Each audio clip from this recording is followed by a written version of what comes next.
Hello, so apologies for the delay in getting this video out. I've just had a busy few weeks, so I wasn't able to put this together. So I'm guessing by now most of you would have seen the Battle for Caen cinematic and the gameplay video. So this was something of a bonus idea I had. I just thought I'd provide a bit of an overview of a bit of my process behind the making of some of these videos. I know I've had a number of requests to do something like this, so I finally thought I'd just do something. So this is really just for those that want a background insight into how I go about doing these missions and videos. Near the end of this video I'm going to provide a bit of an overview of some of the video editing techniques I adopt, but to begin with I'm just going to be focusing on the mission file in the Men of War gem editor and just cover some of the basics. So firstly, most of you will, if you've got Assault Squad 2, you've probably had a go at this mission now by yourself, because I have uploaded it in my modsDB group. So you've probably had a bit of a play, and I hope you've enjoyed playing it.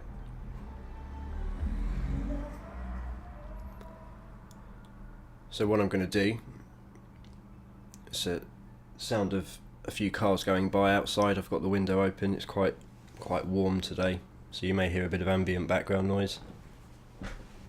It's all good. So I'm just going to load up the mission. And many of you already know a lot about mission making, so a lot of it is basic stuff you'll be aware of, but I'm still going to just cover some of the basic grounds just to give you an idea of how I go about these things. So it's just loading up.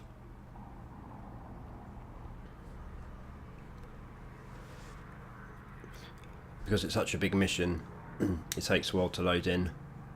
First thing I want to make clear is that, like with many of my videos, or almost all of them really, I didn't make this map, and many people comment and say, oh, this is a so-and-so mission from the game, the map, and I know it is. I don't pretend to make the maps. I take existing maps and adopt them to mission scenarios that I want to play out, and from the outset I've always just been about epic scale battles. That's really why I do this, because I just love seeing these huge battles play out in Men of War, which up until now is probably the only game I've come across that lets you do it in this way. I mean, there are games like Armour where you can create massive battles, but I don't know, there's just something about those games that I don't like as much as Men of War. I just find Men of War, it's a bit more cinematic, a bit more realistic.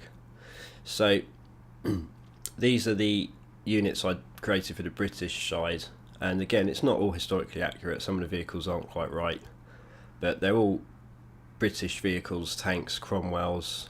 I do like the old British tanks, I must say. I'm a big fan of the design of some of those, particularly the Churchills and Matildas, the Black Prince and all that stuff. So this is the actual mission, the actual map I got the mission from. So it's this one called Falais, and the actual I've not even played the mission in the single player game, because I don't really play the single player. I just focus on the mission editor. But that's where the actual map comes from. So I've adopted it and just made a few changes, nothing major, and that's the gist of it. So the German side, so that they kind of control the map, and I wanted to create, for this particular scenario, I wanted to create a very formidable defensive force, and I'm sure many of you have already experienced it for yourself, but if you haven't, you've probably seen my video where I tried to play this. It's very difficult to get beyond just this initial area because it's so well defended. So we've got this trench line to the left, and that's an area where I deployed a number of German troops with Panzerfausts, and they really caused some problems, and I wasn't expecting it to be quite as tough, but there you go.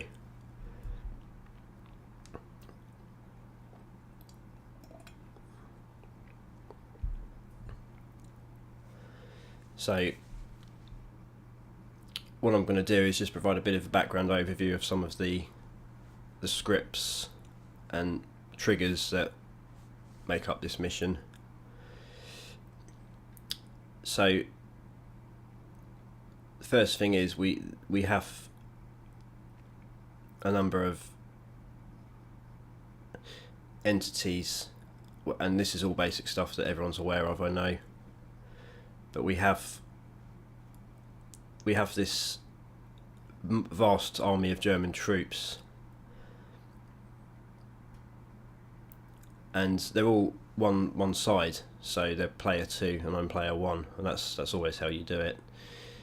But a lot of these sandbags around here, these are all existing. I think I maybe modified it slightly, but this is all stuff that came from the actual mission file itself. And I decided with this mission what I wanted to do was have reinforcements coming in periodically, and this is one of the first missions where I've kind of done that, and I'm pretty happy with the way it's played out.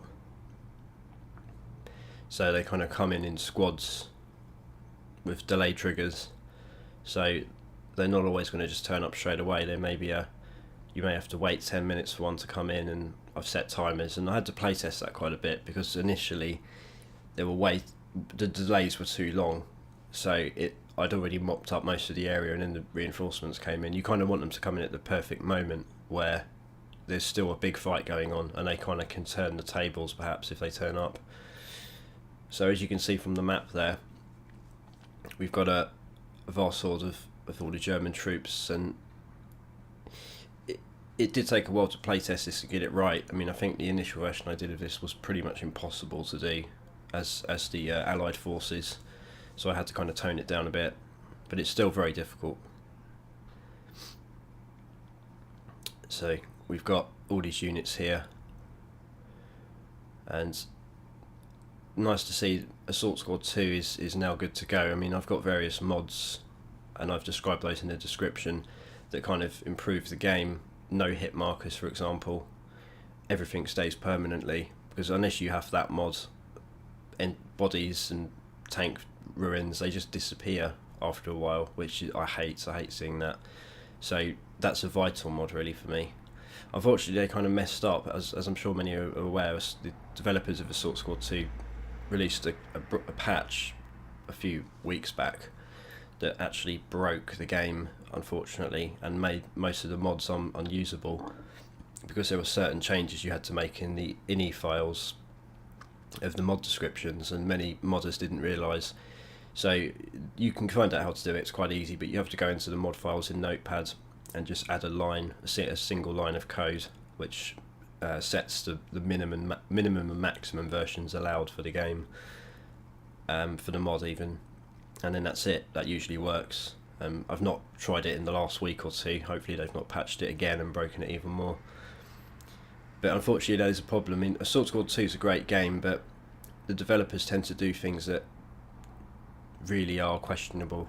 They release these breaking patches and don't inform the community of how to fix it. The documentation is extremely lacking with Men of War stuff, unfortunately, so it's usually driven by the community. But it's still a great game, and I haven't found another RTS that compares really.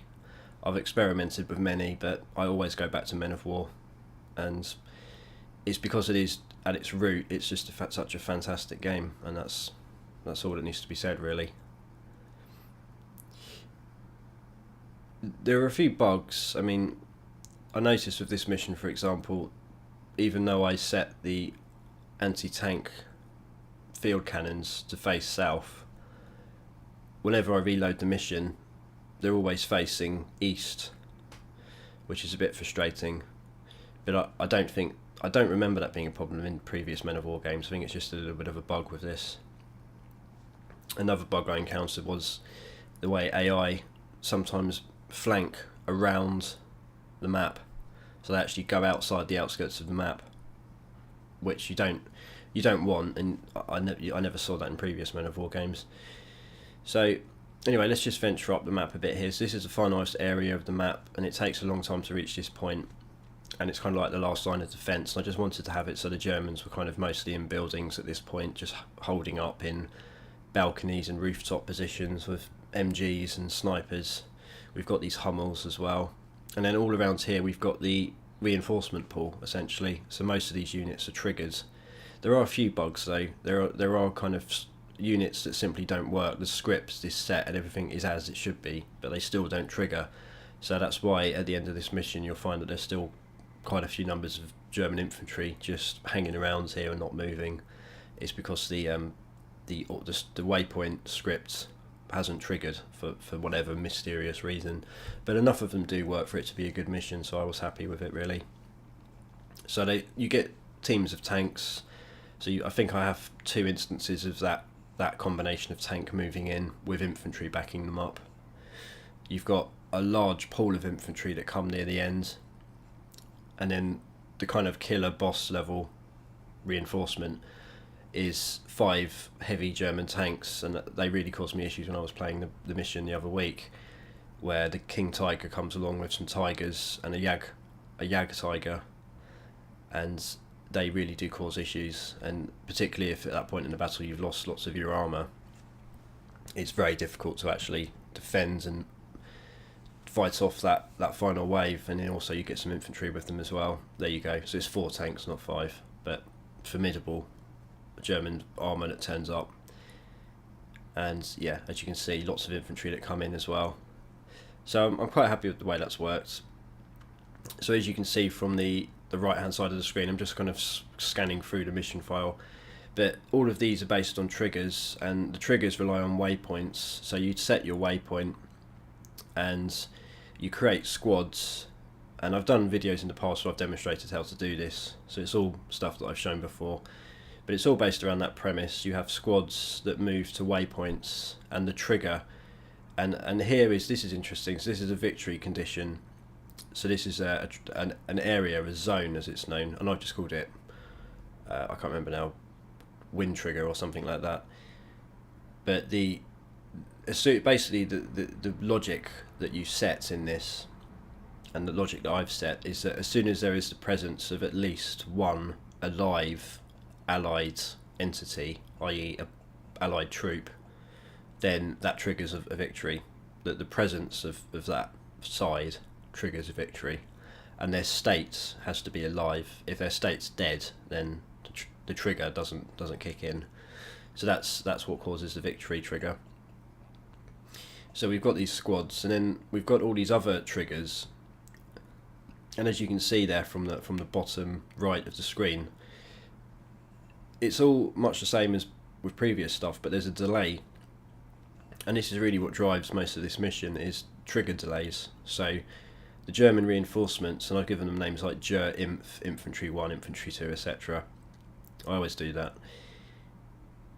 The trigger will only kick in once that delay, it's like a timer, it's like a countdown timer in seconds. So that's 300 seconds from the point at which the mission starts, from the point at which you hit start in the mission editor.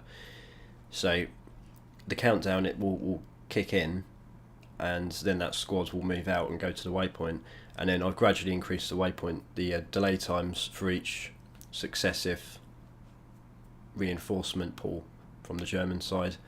And as I said earlier, I wanted to get the timings exactly right, and I feel like I have.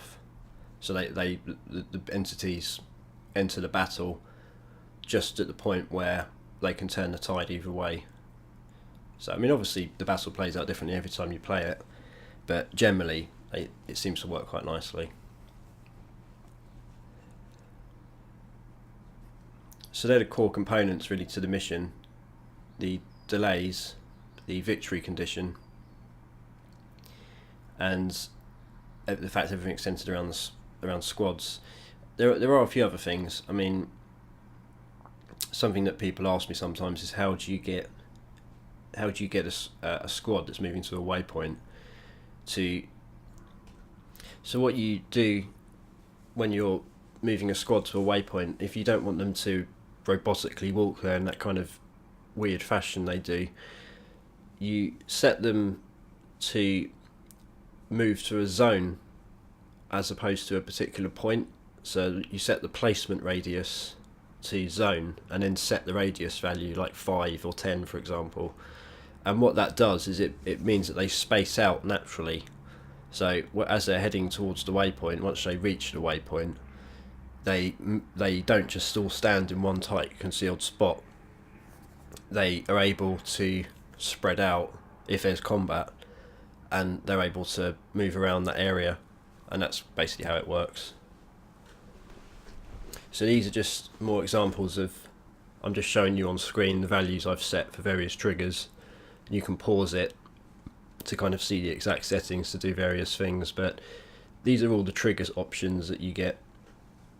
So it's all, and if you're familiar with programming, it's all based on the standard programming language logic of if else, that kind of thing. So if an enemy presence exists, this happens, else this happens, that kind of thing. It's all based on triggers and events and things like that. So if you have the mission file, you can obviously explore all this for yourself by just opening it in the editor and taking a look at how it's done. So that's really the gist of the mission. There's probably a few more things I could mention. I mean, the environment, that's all standard stuff. I always just set the backdrop to F6, just hit F6 and set the sky backdrop. I mean, that's, most of you will know about that by now. And then we've got all the tanks in positions. And this is sort of the flashpoint area where the main kind of combat tends to play out. And this is a very nice map. I mean, the guys who make this game, they really do a fantastic job with the maps that they ship with the game. The cows are a bit crazy though, invulnerable cows. I wasn't expecting that. It's just another little bug in the game. You would have thought the animals would die if they got shots, but apparently not. And these are the entities. So one thing that's important I always find is to set their state to hold position at the start of a battle.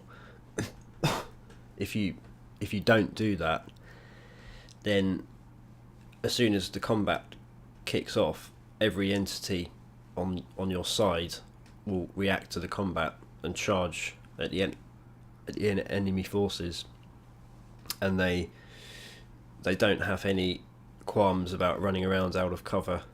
So basically they get mowed down pretty fast. So it's always good to have your squad set to hold, so then you can manually do it. So yeah, that's sort of the gist of it. I mean, I'm just trying to think if there's anything else I can kind of demonstrate or show. I think that's pretty much it. I mean, the mission is based around the triggers and the delayed move radius triggers and all that stuff. And that's really the crux of the way it works. Probably not much else to show you. So you can double click on the squad and it takes you to the squad. And as you can see, these are all the squads I've got before.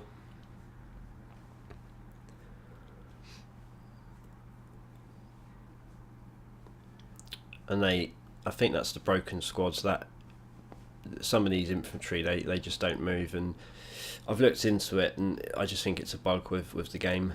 There doesn't seem to be a way to get those to trigger. I may just delete them, but I've completed the mission essentially. Now it's available to download, but I may, for my own benefit, delete them if I ever play this again.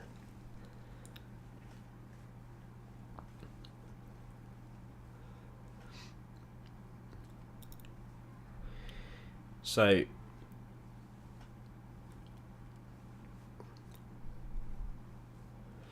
think that's probably it really. I think what I'll do now is switch over to the editor I use, the video editor, to give you an idea of what I do with the raw footage once I've actually filmed the battle in Men of War. So mission making is just one stage of the process I go through, creating the mission. Stage 2 is to play out the mission and film it, and that's a challenge, and that's a tough job, and that takes a lot of time to get right, and involves hundreds of gig of raw uncompressed video file. and I've upped the game a bit with this particular video because I'm shooting in 60 frames per second at 1080p resolution, so vast amounts of video files being generated as a result of that, and I'm really working my machine, like my PC, to its limits, really, like really pushing it. So it's an intensive operation, it really is. So once the mission's made, I will move over to the video editor and start to actually create a mission, and this is really what takes most of the time, and it's really what I feel that is what I'm good at, really. I mean, I love doing the mission making, but I think the real fun for me and the real passion I have is with regards to the actual video editing itself, which is something that I've always enjoyed doing. So to give you an idea of how I go about this, and I'm not going to give away everything because I think there's perhaps a limit to how much I kind of want to reveal in terms of my process, but to just give you a bit of an idea of how it looks, I'm going to switch over now. So I use Sony Vegas, which is a pretty well regarded video editing software. It's up there with the likes of Adobe Premiere and Final Cut Pro, or that kind of thing. Personally, I prefer Vegas though. So this is what it looks like. This is a timeline. So there's a lot to go into. If you've not really done any serious video editing before, there's a hell of a lot to go into. But all video editing really is based around a timeline. So in Sony Vegas, as you can see there, I've got multiple tracks. Each row is a track, and it may be an audio track or it may be a video track. So I drag the Men of War uncompressed video footage in to my timeline, and then I start to do post-production work on it. So I may change the rendering of the video, change the resolutions, add graphical effects, add sound effects to separate audio timelines, adds overlays, adds credits, and all these things. And just general editing work, so clipping out, when I have shots, clipping out stuff I don't want to use, cutting, splitting, deleting parts of the file, that kind of thing, doing fades, doing crossovers. It just takes hours, and this is really where the real hard work, I think, comes in. I mean, doing mission making takes forever and it's hard work, but this is extremely tough stuff to do, and I can just probably cover a few things here. So this is how it looks in the timeline. So you get your preview window, which I've got there in the top right, and that shows me the footage. And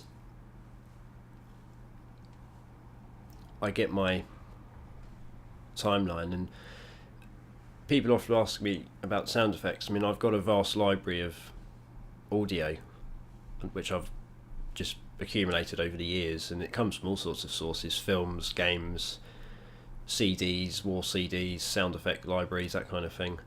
So I just use it. So I import sound effect files into my videos, and usually have those playing in the backgrounds along with the sound from the game itself. And many of you really like that. I know there are some that have said to me in the past they would prefer if I didn't do that. They think it would be better to just have the raw uncompressed Men of War sound. But I don't personally agree.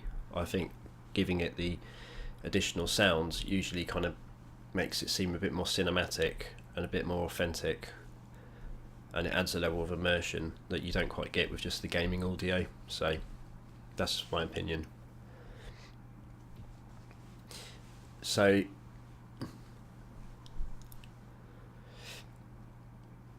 there are probably a million and one things I can kind of go through with this, but I think I could probably show you an example of how I go about doing my HUDs hiding. So many people have asked me about this. They think I have a way of doing this in the game, but that's not at all the case, and I'll reveal how it's done in this. You can do this in any video editing software, any half decent video editing software, but this is how I would go about doing it in Sony Vegas. So, and I may end up doing a series of videos on how to use Sony Vegas if people want me to. I may end up doing that because there's a lot I can go through with people. There's a lot I can explain. Some sort of series on Sony Vegas usage, because you can use it to do anything. It doesn't have to be gaming footage. It could be home video. It doesn't matter. But it's good software. It can be quite buggy, but it's generally very good.